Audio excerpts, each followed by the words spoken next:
Today we're going to be discussing a typical peak week for bodybuilding. Okay, so very specific to bodybuilding and bikini figure competitors. We're going to go through nutrition and training for a peak week, and then also what you need to consider on game day. I also want to go over some of the myths and some of the common practices that a lot of quote-unquote coaches put competitors through, and not all. I mean, there are some really good coaches out there, but some of the sort of myths that have been passed down and that are actually sort of counterproductive to your overall look on stage. So we're going to go through what you need to consider and what you should probably put in, and also dispel some of the myths that are commonly used in this industry. Okay, so there's going to be two parts to this video, nutrition and training. Before we get into those specific parts, I want to stress something first and foremost, and that is that on competition day, you should be ready, okay? Really, 2 weeks out, you should be ready, right? Everything you do in terms of adjusting nutrition, training, water, sodium, as part of a peak week should just be complementary, okay? They're there to enhance your physique. All the fat loss, all the weight loss should have occurred by now, and you should be stage ready that week before stepping on stage. So considering this, we want to make sure that we're not making any drastic changes. If you're lean enough and you've maintained your fat loss process and muscle maintenance process over that however long you've done it for, 8-month period, then that has obviously worked for you. You don't want to go too far away from what has actually been the most productive throughout your prep, okay? So in terms of all the stuff that we're going to talk about, you want to keep that in mind, that if you're lean enough, then you've worked really hard to get to that low body fat percentage, and you don't want to sabotage your own prep by drastically changing variables, okay? So that's one thing to keep in consideration when we discuss nutrition and training.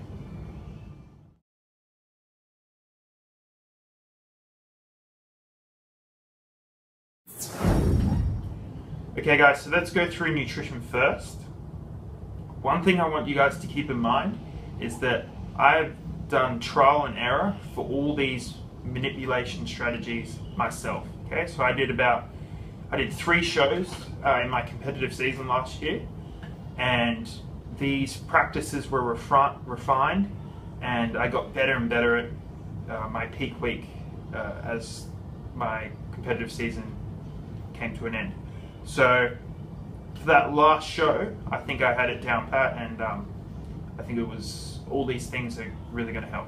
So assuming we have a weekend show that we're preparing for, let's track back to the weekend, as well as the Monday, Tuesday, and Wednesday before the show, okay? So in terms of nutrition, you want to stay relatively the same, okay? Continue on your current macronutrient intake and calorie intake. One thing I would maybe suggest is doing a trial run of loading carbs, just because before the day of the show and on the day of the show, your carbohydrates will increase in order to make you look fuller. One thing we want to consider with the carbohydrate increase is that we don't quote-unquote spill over and have too many carbs, and that we don't under-eat carbs, okay? Because that's going to lead to us looking stringy and flat on stage. So you want to find that target carbohydrate consumption, and you can actually test this a week or two, even 2 weeks out, depending on how ready you are, a week or 2 weeks out before the show, okay? So load up a few carbs. You can compensate by maybe reducing your fat intake a little bit, or even protein. Load up the carbs and see how you feel the morning after doing a little bit of a carb load, okay?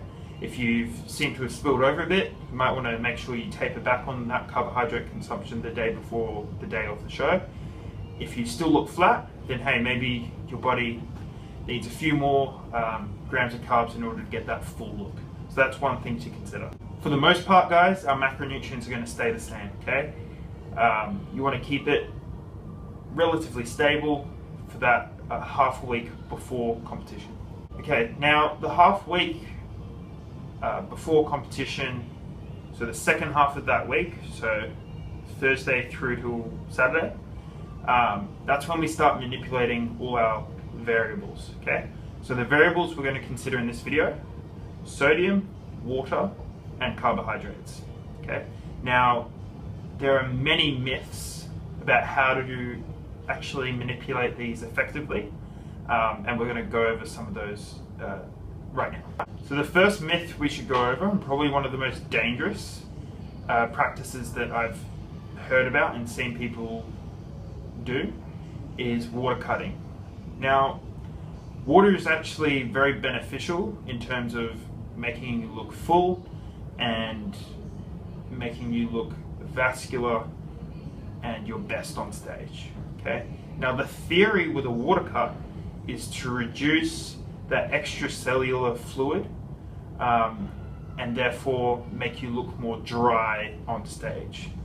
The problem with this is that our cells actually need a 7:3 ratio of intracellular and extracellular fluid.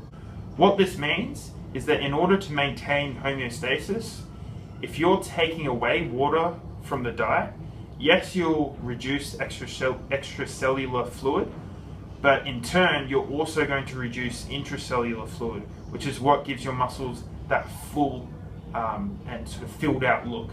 Okay, so what this is going to cause is just an overall look of flatness and stringiness. Okay, so that's what we definitely want to avoid stepping on stage.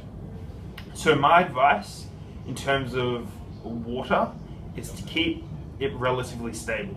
Okay, so for the days leading up and even on the day, keep it to what you used to drinking. Okay, so what your body is used to having throughout that whole prep phase. Okay, so if that's 3 liters of water, then keep it at 3 liters. Right? Obviously, just sipping on it and making sure you don't need to go to the toilet all the time, because definitely on stage you don't want to have to go to the toilet. So it might reduce a little bit in that regard, but for the most part you want to keep it stable. So another common practice I've witnessed is people cutting sodium in the days leading up to the competition and even on competition day. Now, this is very counterproductive. Okay, my opinion, you want to keep sodium similar to water, fairly consistent for the days leading up, and then the day of competition, around 2 hours out, have a meal higher in sodium, and also even before you step on stage or while you're pumping up, maybe have half a teaspoon or a teaspoon of sodium. Now what this is going to allow is increase in vascularity and lead to a more vascular and full look on stage. So it's going to increase that blood flow and circulation throughout your body, which is very advantageous when pumping up backstage. So I'm actually not sure why people think it's a good idea to reduce sodium, but I know why it would be counterproductive. So in cutting sodium, your body is actually very intelligent, and it will actually regulate through the kidneys a way to maintain homeostasis and maintain sodium levels throughout blood. Okay, so in turn, what this is going to do is increase the hormone aldosterone.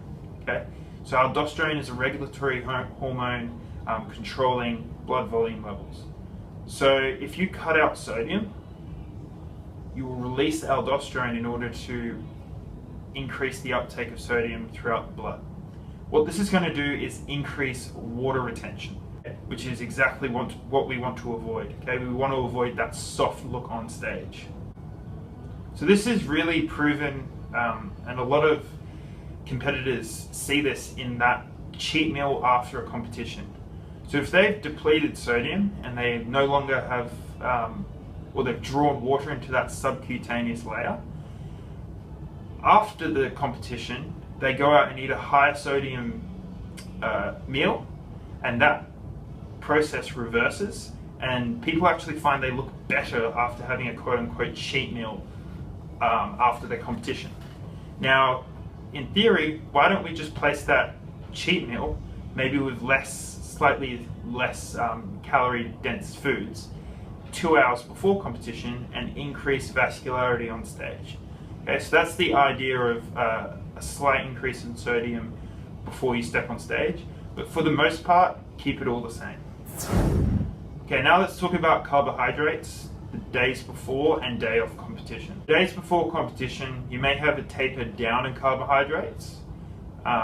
You don't want to go too low, obviously, because that's going to reduce muscle glycogen levels.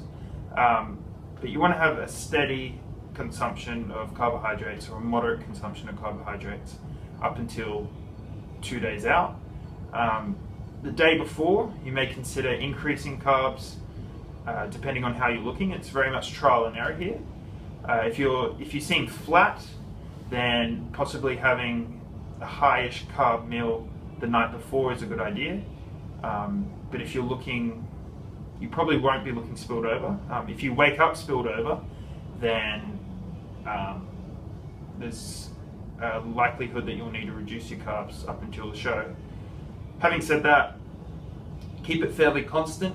Maybe increase carbs the night before, and then the day of competition, carbohydrates are again going to allow you to increase your fullness on stage.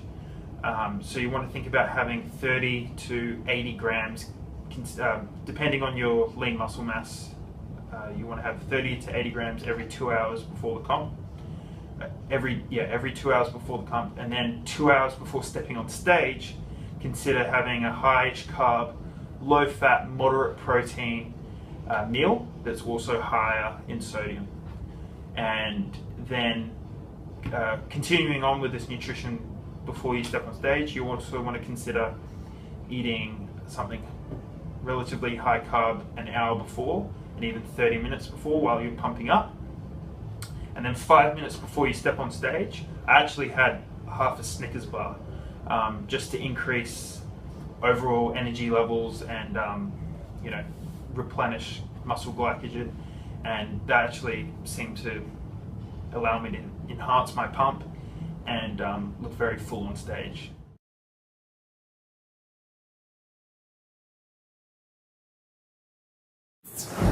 Okay guys, so let's talk about training the week and a few days before competition. So again, if we're assuming you're competing on a weekend, you have a weekend show, then tracking back to the Monday and through to the Wednesday of the week before the show, you want to train pretty much as per usual, okay? One thing I would consider is reducing those top set and sort of working set loads for your compound movements to about 80% of what you usually do, and also maybe reducing that RPE for accessory movements, maybe 1 RPE lower. So say you're used to doing an RPE 9, maybe tapering back to an RPE 7, okay? So this is just about managing fatigue, but for the most part you want to keep training relatively constant that half week before the show. Now the Wednesday and Friday before the show, considering we're competing on the weekend, you may actually want to taper back even more on your volume and intensity, and maybe do 1 to 2 full body sessions, keeping your rep ranges the same as you've been doing throughout prep, okay? And considering hitting all your muscle groups in order to increase muscle glycogen and create that demand for your muscles to actually hold on to that glycogen and give you that full look. So the reason we don't want to do any of those high rep schemes before those few days before competition is that can actually, if you're not used to doing super high reps throughout your prep, or your training schedule didn't really have any high rep schemes incorporated in them, you don't want to suddenly throw something like that in. There's a risk of sort of inflammation / edema, relatively low risk, but it's a risk you don't need to take. Okay, so just stay within your usual rep ranges, work around 60% for those few days before, and in terms of the type of exercise, consider doing a few full body circuits, or 1 full body circuit, in order to, like I said before, create that demand for your muscles to actually hold on to muscle glycogen, and those carbs that you're going to load with the day of.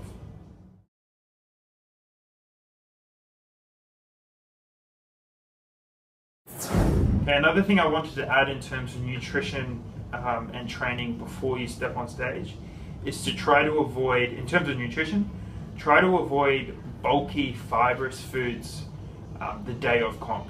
Okay, so this is going to risk bloating and stomach upset, so you want to reduce that risk. So yeah, reduce fiber in your diet. You know, half a day or a day of reduced fiber is not going to kill you. This is a specific nutrition strategy in order to look your best on stage. Another thing you want to consider with pumping up backstage is that you bring all your necessary equipment. Okay, don't expect anyone to provide it for you. Bring bands and weights to pump up with backstage. Usually for me, my legs were my strong point.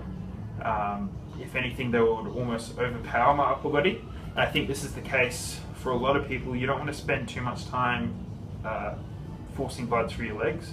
You're better off increasing that blood flow throughout the upper body. And yeah, just you all know how to pump up surely if you're a bodybuilder. I don't need to explain that to you, but that's just something to consider. Alright guys, so that's the video on training and nutrition throughout a peak week and on competition day. I hope you found that interesting. Let me know how your competition goes if you are competing. And make sure to like and subscribe to this channel. Thanks guys.